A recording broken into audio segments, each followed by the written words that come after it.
Have you ever wondered what the most terrifying thing about a predator really is? Is it the lies they tell to the world? Or is it that heavy, cold silence they force onto their victims? We've all been glued to the screen watching Megan Walsh weave this absolute mess of a web all over the cobbles. But as she gets closer to this big trial showdown, I have to ask you something. Do you think her downfall was always coming? Or did she just make a massive mistake by underestimating a family that literally has nothing left to lose? The air in Weatherfield feels different lately. It's not just the typical northern rain. It's this chilling feeling that a monster has been hiding in plain sight. Megan wasn't just a teacher. She was a respectable member of the community. She used that title like a shield while she systematically broke down young Will Driscoll. She convinced a vulnerable teenager that something criminal was actually a big, romantic secret. But the mask didn't just slip. It was ripped off. And the person who did it? It was young Sam Blakeman. Think about how heavy that must have been for a kid like Sam. He didn't just stumble onto this. He tried to be a detective in a world full of adult monsters. He hid a camera because he felt the darkness before any of the adults even noticed. But the scary part is that the truth didn't just fix everything. Megan didn't run away. She fought back. She tried to turn Sam into the villain by calling him a peeping Tom. Think about the ego on this woman. She wanted to make sure that even if people knew the truth, the witness would be too scared to say a word. It shows you exactly how grooming works. It's not just about the one victim. It's about creating a blast radius of fear that keeps everyone quiet. When Sam finally broke and told Leanne and Eva everything, did you feel that sense of relief? Or was it more like dread? Because even when the truth is out, people like Megan don't just give up. She went straight to the pub and faced the sisters. She didn't blink. She just spun a new lie. She claimed Will was the one with the crush. She said she only snapped at Sam to protect her own reputation. It was a tactical retreat. She was testing the waters to see who she could still manipulate. Now, let's talk about Will. He's currently like a ghost in his own life. Can you imagine the grief he's feeling? He's mourning a relationship that was never even real. That's a special kind of pain. His brain is telling him she's evil because of what Sam found, but his heart is still wired to want her approval. When Megan found him while she was out on bail and whispered, "I missed you," she wasn't being sweet. She was checking the locks on the cage she built for his mind. She views him as a possession. The idea of him thinking for himself is a threat to her. And what about the Driscolls? Maggie Driscoll is taking things into her own hands, and honestly, can you blame her? She sees a legal system that moves at a snail's pace. She sees Megan walking around like she's won a prize while her grandson is falling apart. Maggie decided to play by her own rules. She found out where Megan was hiding and went there for a showdown. She ended up with an assault charge. Now, ask yourself this. Was it worth it? By trying to get justice her own way, Maggie might have handed Megan exactly what she wanted. A way to look like the victim. Megan is using the Darvo tactic. She denies, she attacks, and then she reverses the roles. Suddenly, the predator is the one calling the police on a crazy grandmother. It's a brilliant, evil move. The most heartbreaking part of this whole mess has to be Sam Blakeman. The kid is having hallucinations. He's seeing Roy Cropper in his head because he's looking for a moral anchor. His world stopped making sense the moment an adult he trusted threatened him. Why didn't anyone see how much he was drowning? Everyone was so busy trying to get Megan that they forgot to check if Sam was okay. It's a reminder that justice isn't just about a jail cell. It's about the people left behind. Then we have the digital side of things. Did you catch the part where Will is still talking to her through his gaming console? This is why grooming is so hard to stop in 2026. Megan knows her phone is being watched. She knows the police are checking her digital footprint. So she moves the conversation to a place where parents rarely look. It's a digital umbilical cord. She's love-bombing him while he has a headset on. It's chilling. It shows she isn't just a teacher who made a mistake. She's a professional. Speaking of professionals, what is going on with Daniel Osborne? He's a smart guy. He's an intellectual, but he got completely duped. Megan used him to cover her tracks. Now he's unraveling because he realized he was a pawn in her game. He's wondering who he can even trust anymore. He feels like he let everyone down, especially Will. I wouldn't be surprised if Daniel tries some intellectual vigilantism of his own soon. He's not the type to let someone make a fool of him and get away with it. And now we have Janine, Megan's mother. Why is she really here? She says she's there to apologize. She says she doesn't understand how her daughter could do this. Eva seems to feel sorry for her. But Maggie? Maggie thinks the apple doesn't fall far from the tree. It brings up that old question. Are people born this way, or did they learn it at home? If Janine is just as manipulative as Megan, then this apology might just be another layer of the defense strategy. They want to humanize Megan before she gets to court. They want the jury to see a good girl from a good home. The police found absolutely nothing on the phones. Not a single text. Not a single photo. Megan is acting like she's already won. But think about that for a second. If you have a romance, it's usually messy. There are texts, there are late-night calls. The fact that her phone is perfectly clean is actually suspicious. It shows she was hiding her tracks from day one. It proves it was premeditated. But will a jury see it that way? Or will they just see a lack of evidence? The Driscolls are a ticking time bomb. You've got Ben trying to be the calm one, but he's failing. You've got Maggie, who is ready to go to war. And you've got Will, who is being pulled in two directions. His family wants him to testify via video link, so he doesn't have to look at her. But Megan is in his ear through the game console, probably telling him how much she loves him. If he gets on that stand and says he wanted it, the case is over. Megan walks free. Did I have a theory about how this ends? I don't think it's going to be a simple guilty verdict. I think the real justice is going to come from inside Megan's own circle. What if Janine sees the monster her daughter has become? What if she's the one who finds the proof? A mother's betrayal might be the only thing that could actually break Megan, and we can't forget Sam. His hallucinations are a sign of how much he's been through, but maybe his brain is trying to tell him something. He has a photographic memory. He might have seen something that Megan thinks she destroyed.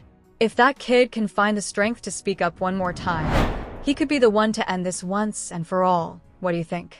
Was Maggie right to go to Megan's flat and start a fight? Or did she just give the defense a huge gift? And what about Janine? Do you trust her? Or do you think she's just as dangerous as her daughter? I want to hear your thoughts in the comments. This storyline is getting so intense, and I feel like we're all waiting for that one big moment of retribution. If you want to keep up with everything happening on the cobbles, make sure you stay tuned. We are following this justice for Will's story every step of the way. Don't forget to like the video if you're ready to see Megan finally face the music. Subscribe and hit that bell so you don't miss our deep dive when the trial finally begins. There are so many twists coming, and you definitely don't want to be the last to know. The truth is, stories like this are hard to watch because they feel so real. The show has been working with Barnardo's to make sure they get the details right, and it shows. It's not just drama.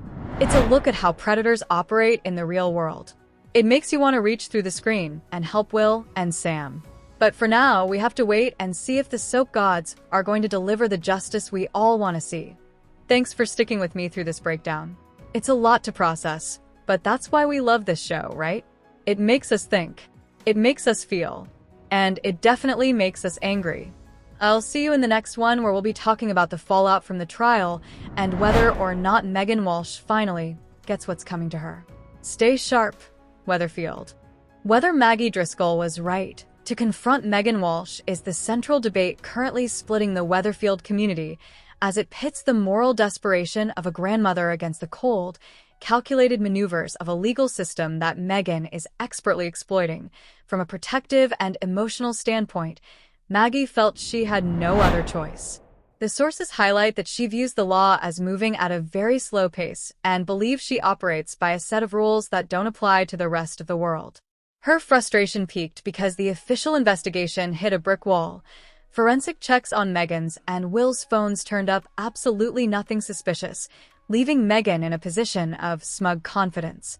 Maggie's decision to track Megan down using underhanded methods, described as her own mini dark web, was a response to the feeling that nothing else was working to stop the grooming of her grandson. However, from a tactical and legal perspective, the confrontation was a disastrous mistake that handed Megan exactly what she needed: a way to play the victim. By engaging in a physical fight and getting her hands dirty, Maggie allowed Meghan to file an official police report for assault. This shock accusation shifts the narrative away from Meghan's predatory behavior and toward Maggie's alleged instability. Even though Maggie dismisses the incident as mere rough and tumble, it gives Meghan a strategic upper hand just as the trial approaches. Ultimately, while Maggie's actions were driven by a fierce maternal instinct to protect Will from a predator who was swanning around with a sense of victory, she may have jeopardized the actual path to justice. By making the risky choice to return for a second confrontation, Maggie has essentially allowed Meghan to weaponize the police against the Driscoll family, potentially muddying her own testimony and character when they eventually reach the courtroom. Meghan used a games console as a secret channel to maintain contact with Will ahead of her trial, allowing her to bypass the monitoring of her other devices. While forensic checks on both Meghan's and Will's phones had previously come up completely clean, the console provided a backdoor for her to continue her influence. This manipulation was eventually discovered by Susie, who realized that the two were still communicating privately. The discovery caused significant alarm for Ollie, who believed that Meghan was using this connection to continue manipulating his brother despite the ongoing court case. This secret contact was especially damaging because it happened while Will was already feeling frustrated and pressured by his family's discussions regarding whether he should testify in person or via video link. Have you ever sat back and really wondered what the most terrifying thing about a predator actually is? Is it the elaborate lies they tell the world to stay hidden, or is it that heavy, cold silence they force onto their victims? We've all been glued to our screens watching Megan Walsh weave this absolute mess of a web all over the cobbles for weeks now, but as she gets closer to this big trial showdown, I have to ask you something. Do you think her downfall was always written in the stars, or did she just make a massive, arrogant mistake by underestimating a family that literally has nothing left to lose? It's a question that's been bothering me because, in a place like Weatherfield, secrets usually have a way of coming out, but this one felt different, didn't it? The air in Weatherfield has felt different lately, hasn't it? It's not just the typical northern rain or the wind blowing through the ginnels. It's this chilling, heavy feeling that a monster has been hiding in plain sight this whole time. Meghan wasn't just some random stranger. She was a respectable teacher and a coach, someone the community was supposed to trust. She used that title like a massive shield while she systematically broke down young Will Driscoll's sense of reality. She didn't just commit a crime. She convinced a vulnerable teenager that something illegal was actually a big, romantic secret that they shared against the world. But the mask didn't just slip off. It was ripped off by the person nobody expected, young Sam Blakeman. Think about how heavy that must have been for a kid like Sam. He didn't just stumble onto this by accident. He tried to be a detective in a world full of adult monsters because he sensed the darkness long before any of the grown-ups even noticed anything was wrong. He actually hid a camera in the flat to catch them out, which is just heartbreaking when you think about it. But the scary part is that the truth didn't just fix everything once it came out. Meghan didn't run away or apologize. She fought back like a cornered animal. She tried to turn Sam into the villain of the story by calling him a peeping Tom. Think about the sheer ego on this woman. She wanted to make sure that even if people knew the truth, the witness would be too traumatized and ashamed to say a single word in court. It shows you exactly how grooming works in the real world. It's never just about the one victim. It's about creating this massive blast radius of fear that keeps everyone quiet. When Sam finally broke and told Leanne and Eva everything at the hospital, did you feel that sense of relief? Or was it more like a pit in your stomach? Because even when the truth is out in the open, people like Meghan don't just give up and go away. She went straight to the pub and faced the Battersby sisters without even blinking. She just spun a brand new lie right there on the spot. She claimed Will was the one with the crush and that he tried to kiss her. She even said she only snapped at Sam to protect her own reputation. It was a tactical retreat, plain and simple. She was testing the waters to see who she could still manipulate and who she could win over. It's a classic move for someone who thinks they are smarter than everyone else in the room. Now, let's talk about Will for a second, because my heart just breaks for him. He's currently living like a ghost in his own life. Can you imagine the specific kind of grief he's going through? He's mourning a relationship that was never even real in the first place. That's a special kind of pain that most people can't even wrap their heads around. His brain is finally starting to tell him she's evil because of what Sam found, but his heart is still wired to want her approval. When Megan tracked him down while she was out on bail and whispered, "I missed you," she wasn't being sweet or romantic. She was checking the locks on the psychological cage she built for him. She views him as a possession, not a person. The idea of him thinking for himself or listening to his family is a direct threat to her control. And what about the Driscolls? Maggie Driscoll is taking things into her own hands, and honestly, can you blame her? She sees a legal system that moves at a snail's pace and feels like it's failing her grandson. She sees Megan walking around the cobbles like she's won a prize while Will is literally climbing scaffolding with a bottle of vodka because he's so messed up. Maggie decided to play by her own rules, which she's always done, hasn't she? She found out where Megan was hiding using some underhanded methods, her own little version of the dark web, and went there for a showdown. She ended up with an assault charge because things got physical. Now, I want to ask you, do you think she was right? By trying to get justice her own way, Maggie might have handed Megan exactly what she wanted. A way to look like the victim to the police. Megan is using that Darvo tactic: deny, attack, and reverse victim and offender. Suddenly, the predator is the one calling the police on a crazy grandmother, and the waters get muddied just before the trial. The most heartbreaking part of this whole mess has to be Sam Blakeman. The kid is having actual hallucinations now. He's seeing Roy Cropper in his head because he's desperately looking for a moral anchor in a world that suddenly feels like it has no floor. Why didn't anyone see how much he was drowning before it got to this point?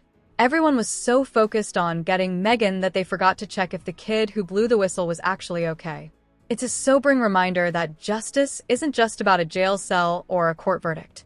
It's about the people left behind who have to pick up the pieces of their shattered lives. Sam's mental health has been decimated by the manipulation and the fact that he wasn't believed at first.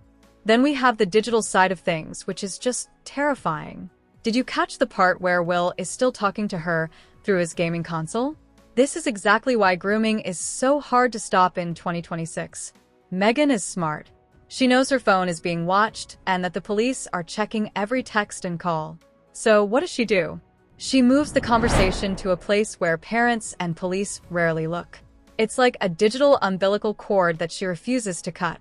She's love-bombing him through a headset while he's alone in his room. It shows she isn't just a teacher who made a mistake or got carried away. She is a professional manipulator who knows exactly how to stay one step ahead of the people trying to save Will. Speaking of people trying to help, what is going on with Daniel Osborne? He's usually the smartest guy in the room, right? An intellectual, a teacher himself. But he got completely and utterly duped. Megan used their relationship to cover her tracks and make herself look respectable. Now Daniel is completely unraveling because he realized he was just a pawn in her game. He's wondering who he can even trust anymore, and he feels this massive weight of guilt because he defended her at first. He feels like he let Will down, and he feels like he let his own son, Birdie, down. I wouldn't be surprised if Daniel tries some intellectual vigilantism of his own soon. He's not the type to let someone make a fool of him and just walk away. And now we have the arrival of Janine, Megan's mother. Why is she really here? She says she's there to apologize and that she doesn't understand how her daughter could do something so depraved.